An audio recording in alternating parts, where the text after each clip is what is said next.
नमस्कार, एक बार फिर से स्वागत है आप सभी का द बुक टॉक्स में। मेरा नाम है कन्हैया और आज हम बात करने वाले हैं CUET PG इंग्लिश के प्रीवियस ईयर पेपर के कुछ क्वेश्चंस के बारे में, है ना। तो आज हम एनालाइज करेंगे CUET PG इंग्लिश का जो पेपर हुआ था आपका 2023 में, है ना। तो उसके कुछ इंपॉर्टेंट क्वेश्चंस के बारे में, है ना। तो वैसे तो हम पूरा पेपर, है ना, इसमें करेंगे, लेकिन आज हम सिर्फ 15 क्वेश्चंस करने वाले हैं, 15 इंपॉर्टेंट क्वेश्चन, है ना। तो आइए शुरू करते हैं, है ना। तो हर क्वेश्चन के बाद मैं आपको कुछ टाइम दूंगा, है ना, और उसमें आपको खुद से सॉल्व करना है। तो रेडी हो जाइए पेन पेपर लेके, है ना। और आइए करते हैं आज का पहला क्वेश्चन, है ना। Let's do it. So the first question is, the first woman to receive the Jnanpith award is, बताइए कौन है। The first woman to receive the Jnanpith award। तो पहला ऑप्शन है अनीता देसाई, दूसरा ऑप्शन है कृष्णा सोपती, तीसरा है आशापूर्णा देवी और चौथा ऑप्शन है इस्मत चुगताई। तो first woman to receive Jnanpith award is, जल्दी से बताइए। कर लिया चूज ऑप्शन, ठीक है। तो आइए अब हम देखते हैं राइट ऑप्शन क्या है ना। तो first woman to receive the Jnanpith award is कौन? Ashapurna Devi. Ashapurna Devi, she received the first Jnanpith award, ठीक है। और ये थी एक बंगाली नॉवेलिस्ट, बंगाली नॉवेलिस्ट आशापूर्णा देवी, ठीक है। और कौन से वर्क के लिए मिला था इनको ज्ञानपीठ अवार्ड?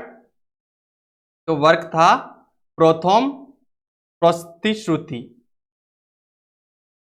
प्रथम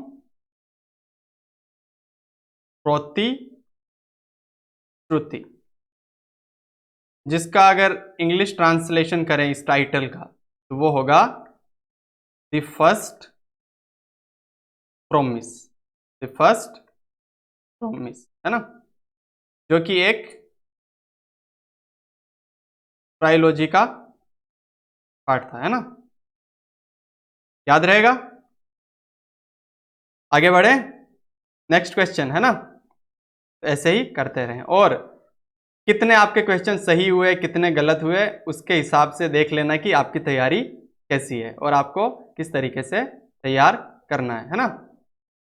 अब आप में से कोई बताएगा मेरे को कि हम, चलो ये तो थी first woman to receive Jnanpith award, लेकिन who was the first person who received the Jnanpith award?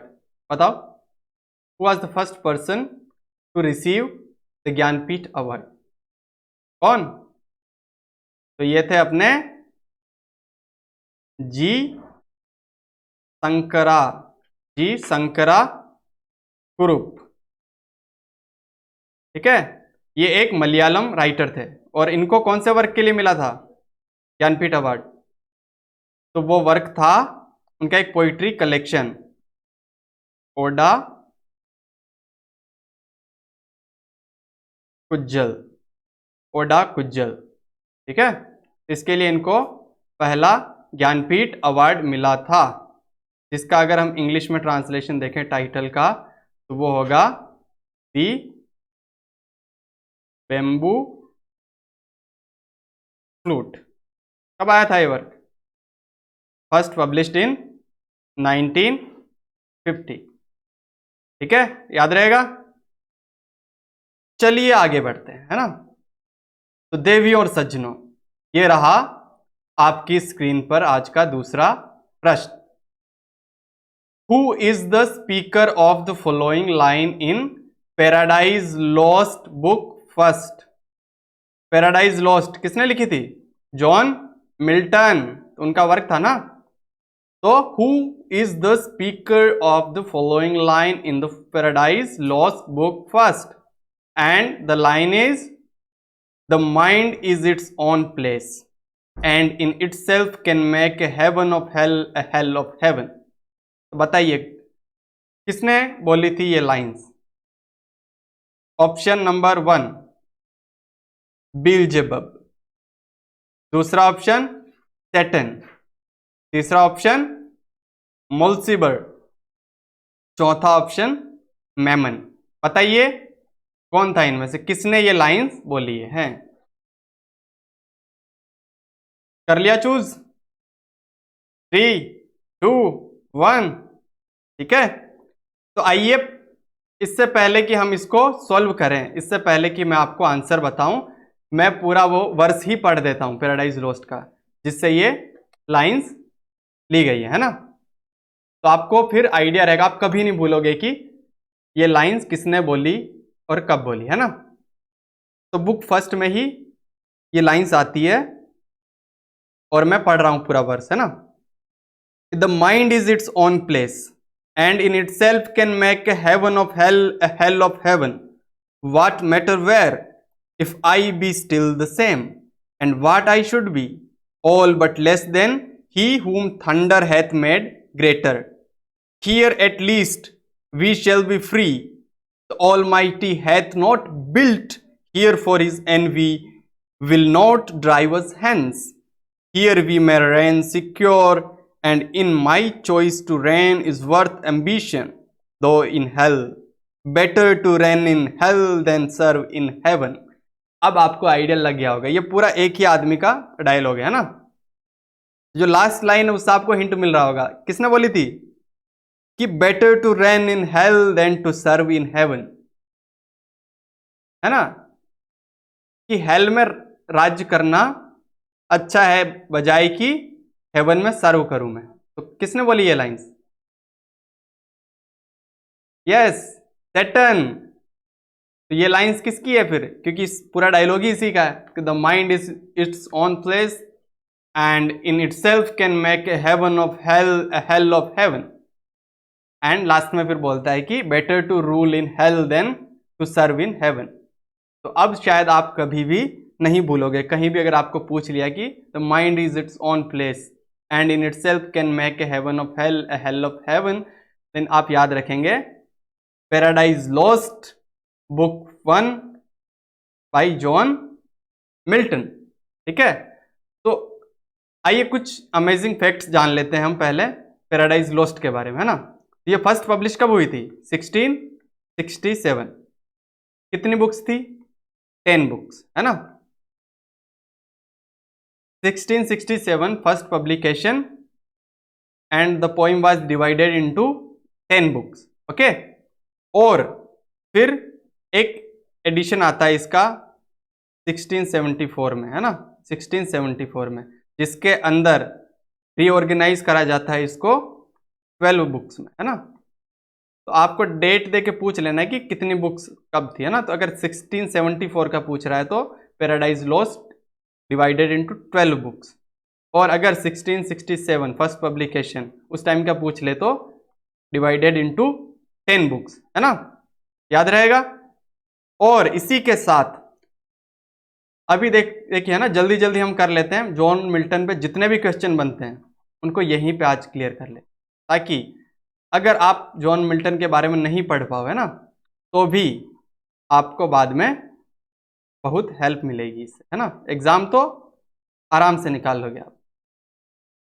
एक चीज और है, जॉन मिल्टन, है ना, जॉन मिल्टन पे जो क्वेश्चन बनते हैं ना, उनमें से है क्या, उनका एक सोनेट है ऑन हिज ब्लाइंडनेस, इस नाम से ये सोनेट है ना। और इसमें एक लाइन आती है, इसकी जो लास्ट लाइन है इस सोनेट की, सोनेट कितनी लाइंस में होता है? 14 लाइंस में, है ना। इसकी जो 14th लाइन है, लास्ट लाइन है, on his blindness by John Milton, है ना। तो इसकी लास्ट लाइन है क्या? They also serve who only stand and wait, they also serve who only stand and wait, है ना। तो ये लाइन अगर पूछ ले आपको, they also serve who only stand and wait, तो क्या बताएंगे आप? यह है एक सोनेट से, ऑन हिज ब्लाइंडनेस नाम का एक सोनेट है, जो किसने लिखा था? जॉन मिल्टन, है ना, याद रहेगा। इसी के साथ क्राइस्ट नेटिविटी के ऊपर एक वर्क है इनका, है ना, एक वर्क का नाम है इनका क्राइस्ट नेटिविटी, तो उसको भी आप ध्यान से देख लेना, क्योंकि उससे भी क्वेश्चंस बनते हैं, है ना। अरे 10-15 मिनट लगेंगे आपको उसको पढ़ने में, ज़्यादा टाइम भी नहीं लगेगा, है ना। क्राइस्ट नेटिविटी आपको याद रहेगा शायद, है ना। और मोस्ट इंपॉर्टेंट क्वेश्चन जो बनता है वो बनता है कि जॉन मिल्टन ने एक वर्क लिखा था फ्रीडम ऑफ स्पीच और फ्रीडम ऑफ प्रेस को लेके। इनका एक वर्क आया था 1644 में, तो उस पर क्वेश्चन बनता है। तो कौन सा वर्क था वो? जो फ्रीडम ऑफ प्रेस की बात करता है, फ्रीडम ऑफ स्पीच की बात करता है, और वो आया था 1644 में, है ना। तो उस वर्क का नाम था एरियो पेजिटिका, है ना, एरियो पेजिटिका। तो आपको पूछ ले कि एरियो पेजिटिका किससे रिलेटेड है, तो freedom of speech and freedom of press कब आया था? 1644, और किसने लिखा था? जॉन मिल्टन, ठीक है। ऐसे ही एक और क्वेश्चन बनता है, कौन सा? जॉन मिल्टन को लेके ही एक और क्वेश्चन बनता है, जल्दी जल्दी नोट कर लो ताकि एग्जाम आपका आसानी से निकल जाए, है ना। यूं ही निकाल दोगे एग्जाम तो आप। उनका एक वर्क था जिसका नाम था ल एलेग्रो, ले एलेग्रो, है ना। तो इसका फिर एक कंपेनियन वर्क और लिखा मिल्टन ने, इसका एक कंपेनियन वर्क है, वो है इल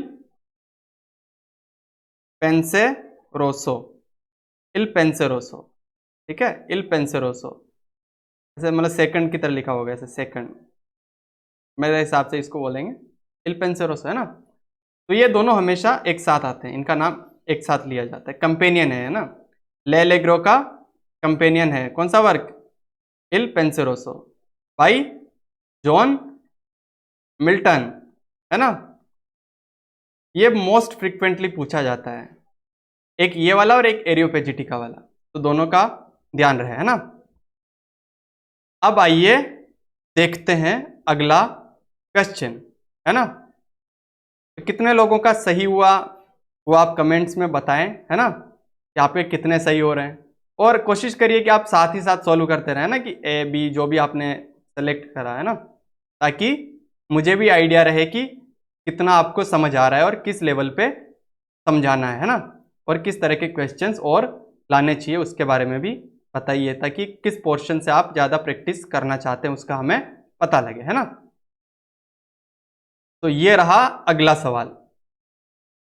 the Gothic novel is a type of prose fiction which contains elements of, the gothic novel is a type of prose fiction which contains elements of, बताइए। पहला ऑप्शन है मेलोड्रामा, साइकोलॉजी, टेरर।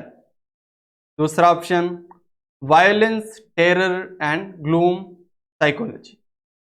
तीसरा है gloom, terror, melodrama, violence and aberrant psychological state.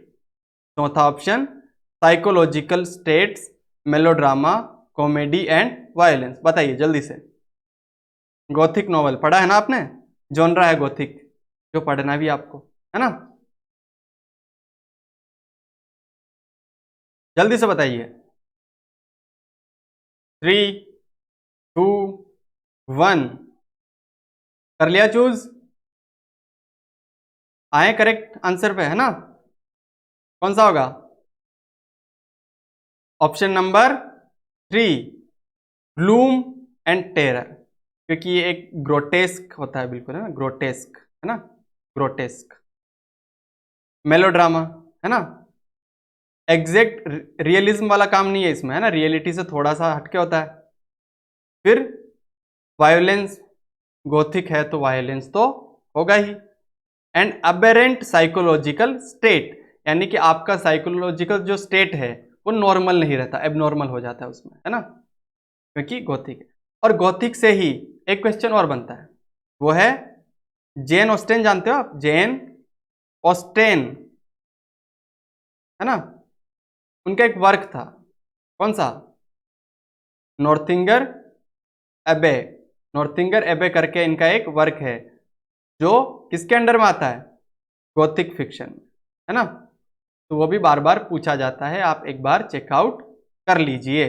आगे बढ़ते हैं फिर, match list 1 with list 2, match list first with list second, है ना। तो जल्दी से बताइए। अब ये तो आपका हो ही जाना चाहिए, क्योंकि यूनिवर्सिटी बिट्स मैंने पढ़ाया है, जैसे क्रिस्टोफर मार्लो की यहाँ बात कर रहे हैं, है ना, तो यूनिवर्सिटी बिट्स पे हमने बात करी है ना, है ना। फिर लिली पे हमने बात करी, जॉन लिली पे, याद है कुछ। और मैंने ये हर एक वर्क, इनमें से 2 वर्क तो मैंने बताए आपको, है ना। तो जल्दी से मैच कर लीजिए आप। मैंने बोला था क्वेश्चन बनते हैं, और क्वेश्चन लास्ट ईयर ही बना था आपके, ठीक है। तो अब कोई गलती नहीं होनी चाहिए, ठीक है। कर लिया चूज, 3, 2, 1। आइए देखते हैं फिर करेक्ट आंसर। तो क्रिस्टोफर मार्लो, कौन सा, एडवर्ड सेकंड, होमोसेक्सुअल रिलेशन किसके बीच में, किंग एडवर्ड सेकंड और गेवस्टोन के बीच में। गेवस्टोन कौन था, इनका एक फायर, है ना, याद रहेगा, ठीक है। बेन जॉनसन, कौन सा, वोल्पोन, जिसमें एक तो वोल्पोन होता है और इसका एक असिस्टेंट होता है मॉस्का, है ना। कभी कभी ऐसा ही पूछ लेते हैं मॉस्का नाम का कैरेक्टर कौन से प्ले में है, तो बेन जॉनसन के वोल्पोन में, है ना। फिर William Shakespeare, loves labour lost, है ना, ये तो पता होगा आपको, है ना।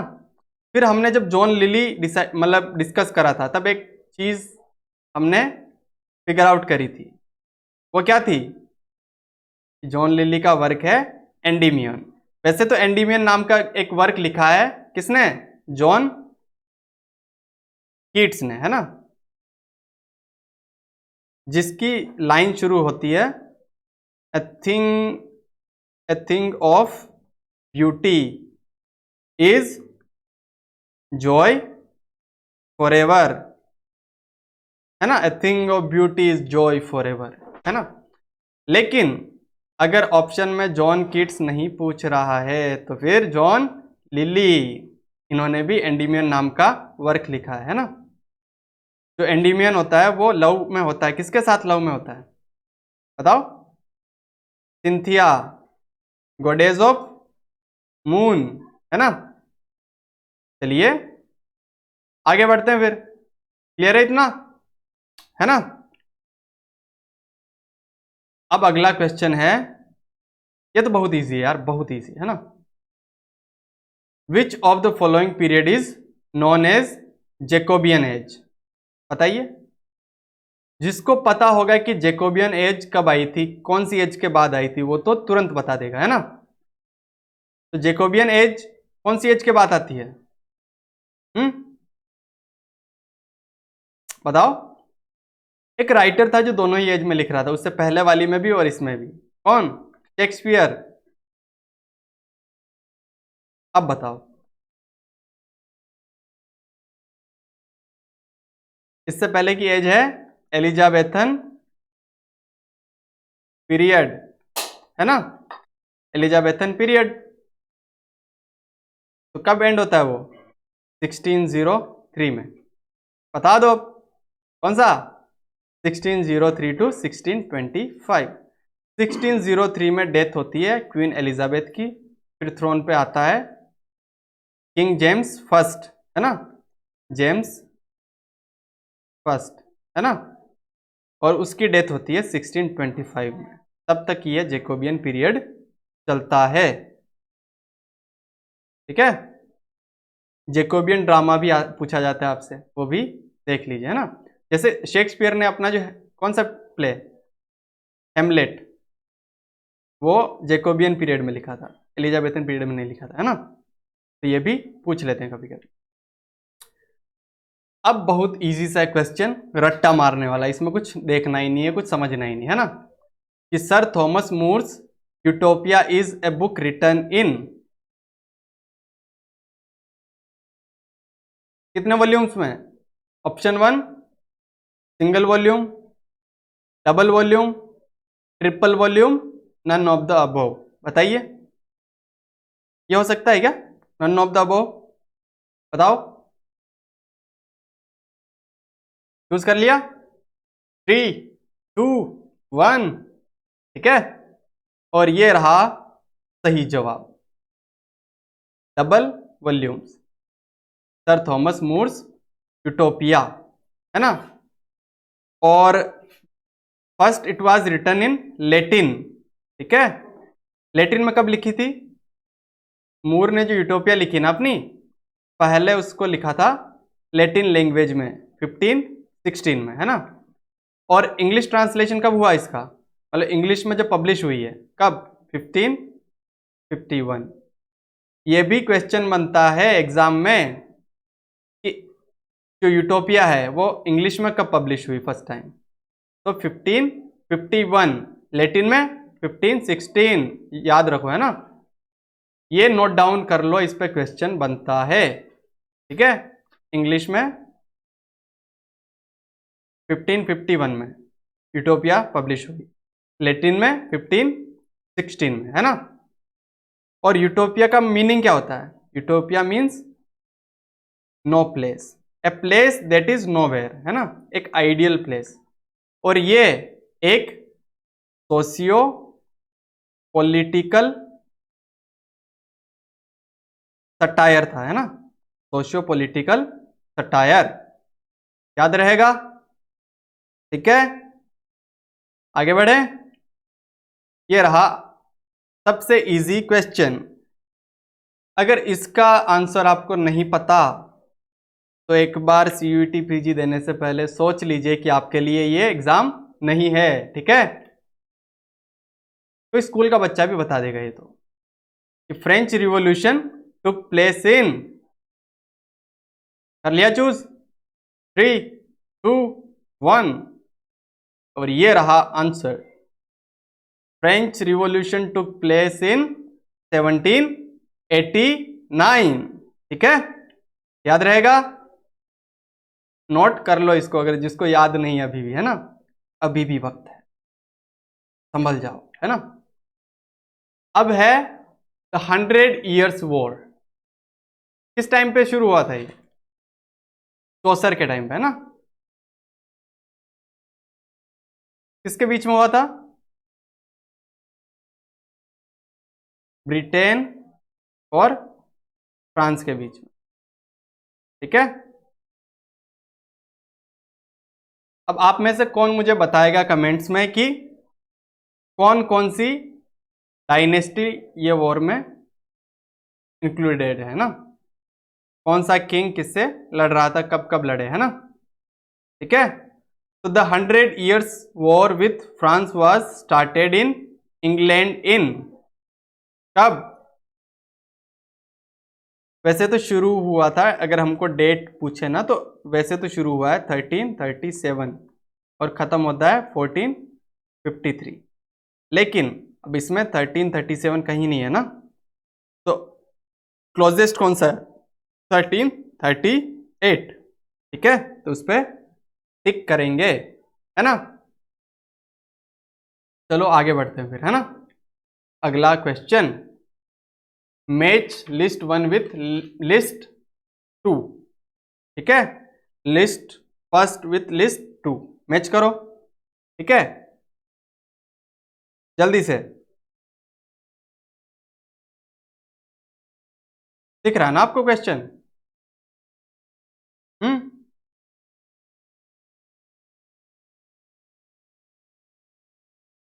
देखो, option A the pleasure of hope, B the lady of the lake, C Kubla Khan, D टिंटरनबे।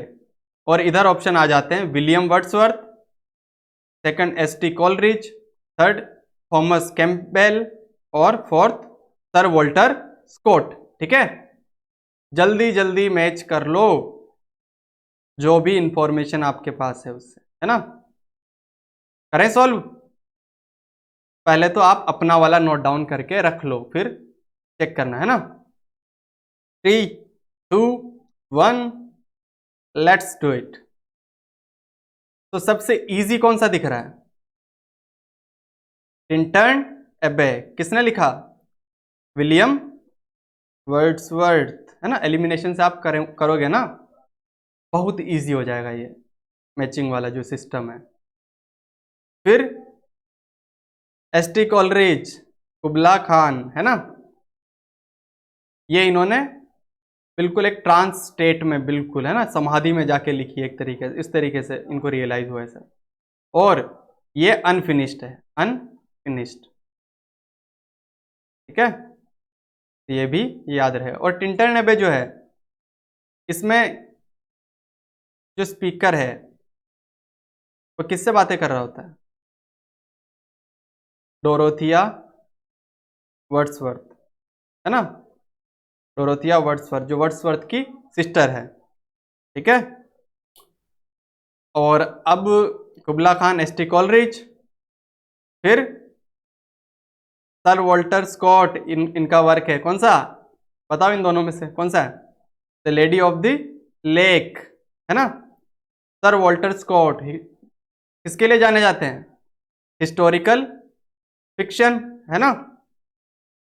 फिर अब यार एक ही बचा है ना, कर ही लो ऐसे कि द प्लेजर्स ऑफ होप, ने लिखा थॉमस कैंपबेल। ठीक है, हो गया। एक मिनट, तो आगे बढ़ते हैं ना। फिर से एक मैचिंग वाला ही है, match list first with list second, है ना। जल्दी से बताओ, बहुत इजी है, बहुत ही इजी, बहुत आसान। ठीक है, तो जल्दी जल्दी करो, जल्दी जल्दी, क्योंकि एग्जाम में आपको इतना टाइम नहीं मिलेगा। ठीक है, 3, 2, 1, लेट्स डू इट। तो पहला देख लेते हैं कौन सा है, सेलिंग टू बाइजेंटियम। अरे यार, उसने लिखा W.B. यीट्स, आयरिश पोएट, याद है कुछ, है ना। W.B. यीट्स, ये वही W.B. यीट्स है जिन्होंने हेल्प करी थी किसको? रविंद्र नाथ टैगोर। जब टैगोर अपनी गीतांजलि को खुद ही ट्रांसलेट कर रहे थे, है ना, गीतांजलि, जिनके लिए उनको नोबेल प्राइज मिला था, है ना, उस टाइम पे किसने हेल्प करी उनकी? W.B. यीट्स ने, है ना। और अब इनमें से अगला देखो कौन सा? अरे यार, यूलाइसिस, जेम्स जॉयस। इसमें क्या देखना है ना। अब बचे हैं थोड़ा सा टफ मामला, लेकिन अब D.H. लॉरेंस को देखोगे आप तो इजीली कर लोगे। कौन सा लिखा था? Sons and Lovers. और T.S. इलियट ने कौन सा लिखा? फिर लास्ट में बचता है ऐश वेंसडे। और ऐसा बोला जाता है कि T.S. इलियट ने जो ऐश वेंसडे लिखा था ना, वो कब लिखा था? जब वो कन्वर्ट हुए थे एंग्लिकन चर्च, चर्च से जब कन्वर्ट हुए थे, है ना, तब। ठीक है, तो इतना डिटेल याद रहे। Ash Wednesday, T S Eliot, sailing to Byzantium, W B Yeats, T H Lawrence, कौन सा work, sons and lovers, and Ulysses James Joyce. ठीक है, जेम्स जॉयस का जो यूलाइसिस, इसके कैरेक्टर्स भी पूछे जाते हैं ना, तो एक बार कैरेक्टर्स भी देख लो गूगल पे जाके, ठीक है, जल्दी से। और अगला क्वेश्चन करते हैं फिर। The Indian woman writer was awarded Booker Prize for Literature in Translation in year 2022. ठीक है, which Indian woman writer was awarded Booker Prize for Literature in Translation in year 2022? हमने जब सिलेबस डिस्कस करा था ना, जब फर्स्ट वीडियो जब था इस कोर्स का, है ना, तब मैंने उनका नाम बताया था आपको और बुक का नाम भी लिया था मैंने, ठीक है, कि ट्रांसलेशन में उनको बुकर मिला था। कौन है इनमें से? Option number 1 Usha Priyamvada, option number 2 Mrinal Pande, option number 3 Gitanjali Shree, option number 4 Mridula Garg, है ना। बताओ जल्दी से कि किसको बुकर प्राइज मिला 2022 में फॉर लिटरेचर इन ट्रांसलेशन। 3, 2, 1, है ना। फिर ठीक है, सॉल्व करते हैं फिर, है ना। तो ये थी गीतांजलि श्री, ठीक है, उनको मिला था Booker Prize for literature in translation in year 2022, है ना। और कौन से वर्क के लिए? इनका एक वर्क है, हिंदी में अगर लिखें तो रेत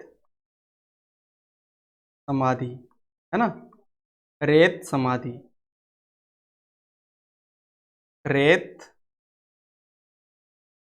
समाधि, है ना। और इंग्लिश ट्रांसलेशन है इसका टूम्ब ऑफ सेंड, है ना, टूम्ब ऑफ सेंड।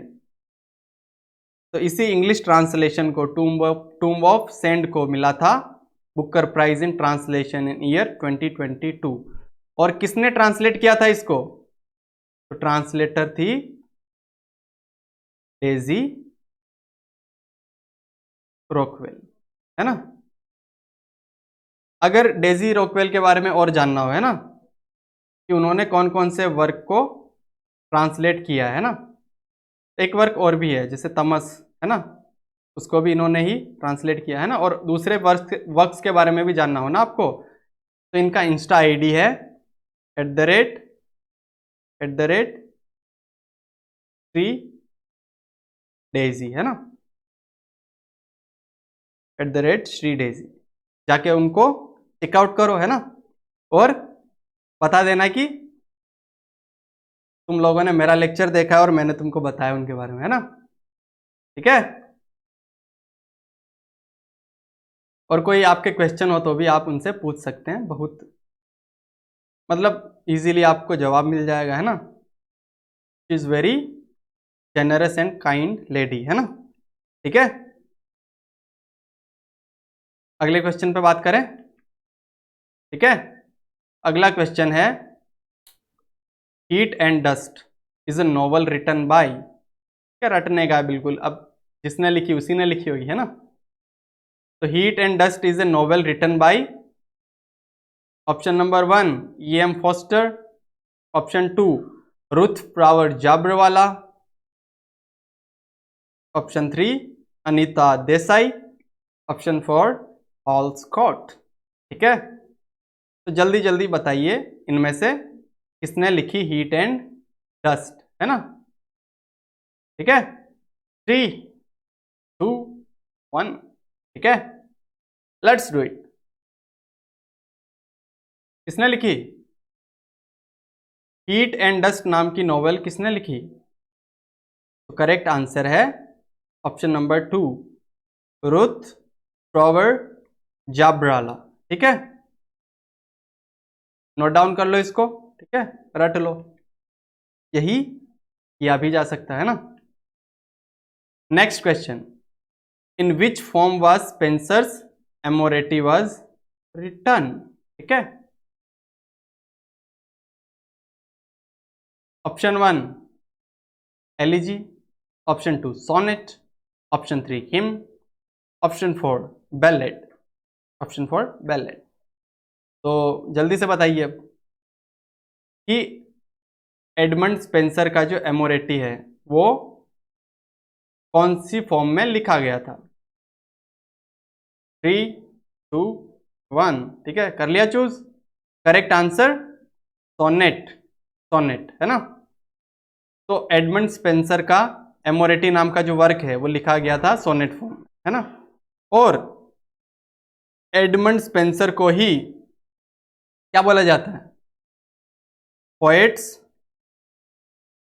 पोएट, है ना, पोएट्स पोएट बोला जाता है। और किसने बोला था, बताइए जल्दी से कि इनको पोएट्स पोएट किसने बोला था। वो थे चार्ल्स लेम्ब, है ना। चार्ल्स लेम्ब ने इनको बोला था पोएट्स पोएट, है ना। तो इस पे भी क्वेश्चन बनता है, who was considered as poet's poet, और किसने बोला उनको पोएट्स पोएट, है ना। तो स्पेंसर का एमोरेटी लिखा गया था सोनेट फॉर्म में, याद रहेगा, ठीक है।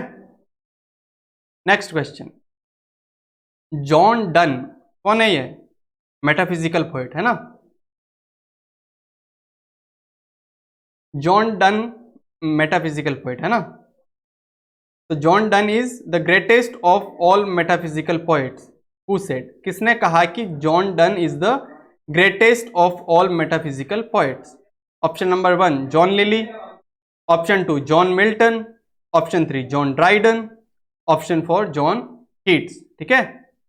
तो किसने कहा कि जॉन डन जो है वो है greatest of all metaphysical poets, यानी कि मेटाफिजिकल पोएट्स जितने भी थे उनमें ग्रेटेस्ट कौन थे, जॉन डन, है ना। किसने कहा, जॉन ड्राइडन, है ना, जॉन ड्राइडन, ठीक है, याद रहेगा, ठीक है।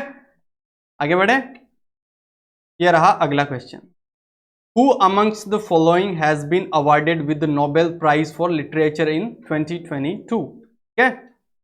Who amongst the following has been awarded with the Nobel Prize for Literature in 2022? तो ईयर 2022 में नोबेल प्राइज फॉर लिटरेचर इनमें से किनको मिला, है ना। Option number 1 Abdulrazak Gurnah, option number 2 Salman Rushdie, option number 3 V S Naipaul, option number 4 एनी एर्नॉक्स। तो जल्दी से बता दो, है ना, कि ईयर 2022 में नोबेल प्राइज फॉर लिटरेचर किसको मिला इनमें से, है ना। 3 2 1, तो आइए देखते हैं, है ना, कि किसने प्राप्त किया Nobel Prize for literature in 2022, है ना। तो वो थे अपने, एक लेडी है, ठीक है, एनी एर्नॉक्स। एक बार गूगल कर लेना इनको, इनके बारे में पढ़ लेना, है ना। और एक बार चेहरा देख लोगे तो आपको वैसे ही याद रहेगा कि एनी एर्नॉक्स को नोबेल प्राइज फॉर लिटरेचर मिला था 2022 में, है ना। दैट्स ऑल फॉर टुडे, है ना। और इसी सीरीज में हम आगे के क्वेश्चंस भी करेंगे, और इससे प्रीवियस मतलब ईयर का जो पेपर था वो भी करेंगे। जो इससे प्रीवियस ईयर था वो था 2022, तो इस टाइम पे भी जो CUET PG इंग्लिश हुआ था ना उसके भी क्वेश्चंस हम करने वाले हैं, है ना। और जाते जाते एक अमेजिंग फैक्ट और बता दूं मैं आपको, है ना, कि अगर आप पढ़ पाओ नहीं पढ़ पाओ, एक इंपॉर्टेंट फैक्ट था, वो है कि किचन सिंक ड्रामा, है ना, किचन सिंक ड्रामा, है ना, तो इसके बारे में पढ़ लेना, है ना। और इसी के अंडर में एक वर्क आता है, लुक बैक इन एंगर, है ना, लुक बैक इन एंगर किसने लिखा, लुक बैक इन एंगर किसने लिखा, वो थे कौन, जॉन ऑसबॉर्न, है ना, जॉन ऑसबॉर्न, इन्होंने लिखा था लुक बैक इन एंगर। और फर्स्ट परफॉर्म्ड, ठीक है, ये जो प्ले था लुक बैक इन एंगर, इसको फर्स्ट परफॉर्म करा गया था कब? 8 मई 1956। सीधा सीधा क्वेश्चन पूछते हैं आपसे, है ना, कि ऑप्शन में दे देंगे 8 अप्रैल 1956, 7 जून 1955, ऐसे करके, है ना, लेकिन आपको चूज करना है 8 मई 1956, तो इस पे भी क्वेश्चन बनता है। और ये भी पूछ लेंगे कि जॉन ऑसबॉर्न ने जो वर्क लिखा था वो, है ना, लुक बैक इन एंगर, वो किस टाइप का वर्क था? लुक बैक इन एंगर था किचन सिंक ड्रामा के अंडर में, है ना।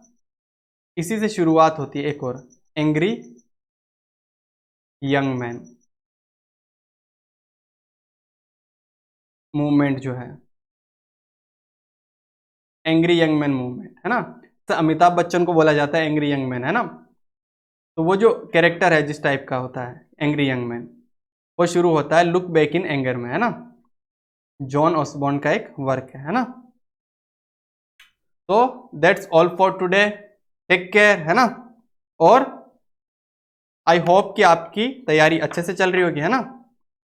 और कोई भी अगर समस्या हो, कोई दिक्कत हो, तो बेझिझक पूछ सकते हैं आप कमेंट्स में, है ना। और कोई सजेशन हो आपकी तरफ से कि हमको कुछ पढ़ाना चाहिए किस तरीके से, है ना, कि जो हम पढ़ा रहे हैं वो आप मतलब कि ग्रास्प कर पा रहे हो नहीं कर पा रहे हो, है ना, तो उस पर भी एक बार हमको बता दीजिए, है ना। और हमारी कोशिश रहेगी कि जल्दी से जल्दी हम पूरा सिलेबस और सारे इंपॉर्टेंट क्वेश्चंस, सारे इंपॉर्टेंट पॉइंट्स हम डिस्कस कर लें, है ना। जैसे हम क्वेश्चन कर रहे हैं, तो जिस तरह के हम क्वेश्चन कर रहे हैं उसी के साथ हम उसके अराउंड की सारी डिटेल्स जान रहे हैं, ताकि अगर आप में से कोई नहीं पढ़ पाए वो पॉइंट, है ना, तो भी आप क्वेश्चन एग्जाम में आराम से कर लें, है ना। और जैसे अभी नोबेल प्राइज का पूछा है ना, तो 2022 का पूछा था उस टाइम, अब 2023 का पूछ लेगा, तो वो आप एक बार चेकआउट कर लें, है ना।